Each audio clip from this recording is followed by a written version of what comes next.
We talked to Ms. CWyatt-Morley3, and the issue is AIDS in Africa. And of course, Ms. Wyatt-Morley, it's more than just AIDS in Africa. We've talked about AIDS in Tennessee and as a national issue. And I don't think that we could have enough time to really deal with the issue as you are describing the issue of AIDS in Africa. But let's continue to talk about the impact that it is having on the continent of Africa. Well, I brought the pictures by for you to look at and share with. And of course, these are some of the images from your trip to Africa. Exactly. Now, what you're looking at now are pictures from a clinic that we visited, as obviously this woman is pregnant. They allowed us to go into the maternity ward. So we were we walked straight in off the street, straight into the maternity ward. And then the next pictures show, I'm sure that those are the babies. It was really interesting to be able to walk in. A lot of these women were in labor. This is a ward, a clinic, a very, very small clinic, of which I intend to continue to support. And I am asking for the community to send donations, care of us, so we can send those donations to that clinic. This clinic is in need of everything. They need everything. As I said, we walked in off the street, straight into a maternity ward. There was no sanitary anything. There was no sterilization of anything. These women were in labor, babies being born while we were there. This clinic is in great need. So as I said, and this clinic is in Nigeria, as I said, there is a profound need in Nigeria. Very good. And of course, this is also one of a mother with, now all these children are infected. I mean, all of these women are infected. Is that? Well, the woman that you're holding up now is one of the nurses holding one of the children that had just been born just that day. Some of these children are HIV positive and some of these children are HIV negative, which again leaves a note which ones are infected and which ones aren't. These are all God's children and they all need help. These women, there were no men in the ward at all. All you saw were women in labor. There were no men in the clinic. No doctors or no orderlies? There was one doctor who led us around and showed us the tremendous need, but there were no orderlies. She was a nurse, but she was not degreed. This clinic needs so much help. There wasn't enough linens. There weren't enough beds. There were women in labor that were sitting on benches. This clinic, it's a wonderful clinic. They try so hard with the small amount of things that they have. They just really need our support. We want to send them medicine. We want to send them money to be able to buy the things. We want to send them just sheets and bedding, the things that we take for granted here.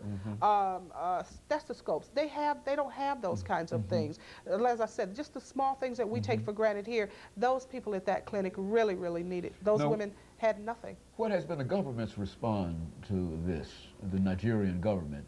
Are they trying to do anything, or what, is just overwhelmed by it? Well, partly they are overwhelmed, because we did meet with many government officials about what they're doing, because we went over there on a fact-finding mission, wanting to know what the need actually was, what the government was doing, and we found that the government were doing several things, but the government encourages women's involvement. They have asked us to please come back and be supportive, bring programs over, help this clinic, and help people. So they are very much in need and very receptive to receiving the help. But they have to make sure that they trust you. The Nigerians that we dealt with really have a trust issue. But since we went over on a fact-finding mission, not asking them for anything, but going over there asking them what we can do to help them, they were very receptive in receiving us. We made many friends, as I said. We have offices over there now that are employed by Nigerians. And so we're really encouraging people here in the state of Tennessee to get involved with women so we can further help those people, because the need is absolutely tremendous. And now this is all over the continent of Africa. And now you also mentioned earlier that you had I think you went to some Asian country. I think Thailand. Thailand. Yes, yes, I have been to Thailand. Now you are also involved there with this as a program, are you not? Yes, yes. I was involved there with the United Nations, HIV and AIDS in Thailand, and worked with them for approximately 6 to 8 weeks I was over there. The need there is great also. It's not as bad in Thailand as it is in Africa. Accessing medications in Africa is one of the tremendous issues that are happening over there. Medication is a real issue? Medication is a real issue, and accessing that medication is a real issue. Well, now that seems to be something that we should be able to deal with. In other words, the world community, perhaps working through the United Nations, should be able to create some kind of situation so that medication can be made available. That is a real problem. Yes, it is. It is a real problem. The pharmaceutical companies, some of them are trying to step forward, many are not. And also, there is a level of corruption, and some of the medications are not getting to the designated areas by which they need to get to. So some of it is not being done on a grassroots level, and some of the medications are getting to chosen individuals. But these women and children, as you saw, are in great need, and they're not the chosen people, but they are, as I said, God's people. Well, now, in the end, over the last 3 or 4 minutes that we have here, you've been working with this for many years now. What do you see as the ultimate outcome? It seems that each time you come, you tell us that things are probably getting worse. And what's the ultimate outcome of all of this? I would say the ultimate outcome is education. There is no such thing as too much education. There is no such thing as too much HIV/AIDS support. We need money to bring the education. We need money to bring the message. We need money to bring the medications. We need government, the United States government needs to be more involved. Yes, they're sending billions of dollars you know, to Africa on medications, but there needs to be someone making sure that those medications are getting to the right place. There needs to be more grassroots involvement, but the ultimate thing is education. There's just not enough education. And of course, what we're trying to do here in this country is to provide some kind of loan, some kind of package to Africa. I think President Bush and Senator Frisk have worked together in reference to that. What about that aid package? Is that sufficient, or will that be sufficient to at least meet the need? And of course, we can't do it all by ourselves. Exactly.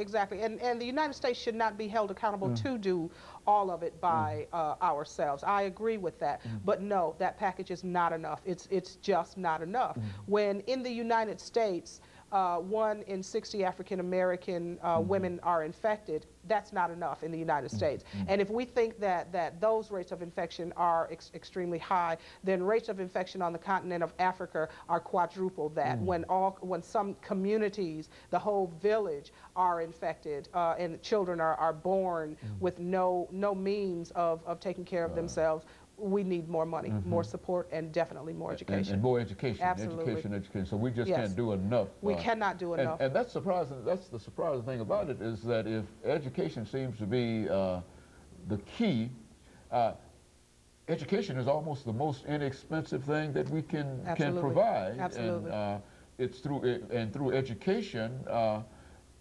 As a matter of fact, we were once told by Dr. Poco that education is important because AIDS is a behavioral disease, and the only way that you can stop it is education. Yet and still how should we approach this education thing then? I mean, what should we do? I mean, should we pour money into educational institutions, or what? How should we do that? I think, in my opinion, it needs to be dealt with more on a grassroots level. There needs to be education infiltration.